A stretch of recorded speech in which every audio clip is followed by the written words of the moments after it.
Marinas, this is Amit Meena, founder of Punk Marine Services.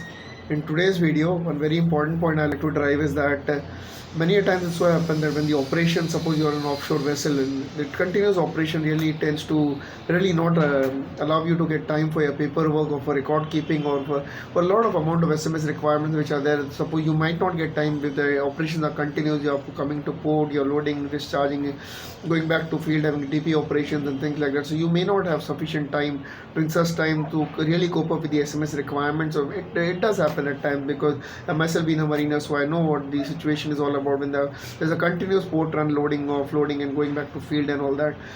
So the point I need to drive is that suppose in the port you get 2 to 3 days of stay you get, and that is an idle stay. You have a standby time in the port itself, or you suppose you have an anchor of probably 2 to 3 days or a weekday time. You have an anchor time. Then definitely these standby times what you get. These are the times when you need to really utilize it for coping up with your different paperwork which has been pending, the various requirement of SMS which you were otherwise not able to really comply, or otherwise really not able to cope up with the amount of paperwork, the quantum of paperwork in maritime industry definitely increasing day by day.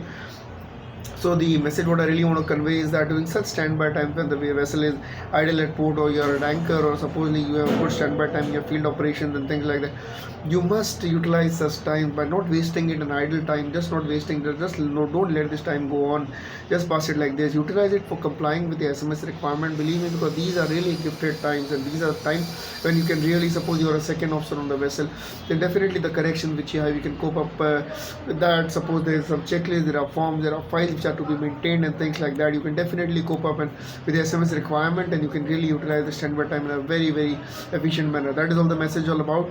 Do keep tuned up. A lot of safety related videos will keep coming up on this platform. Take care and safety first.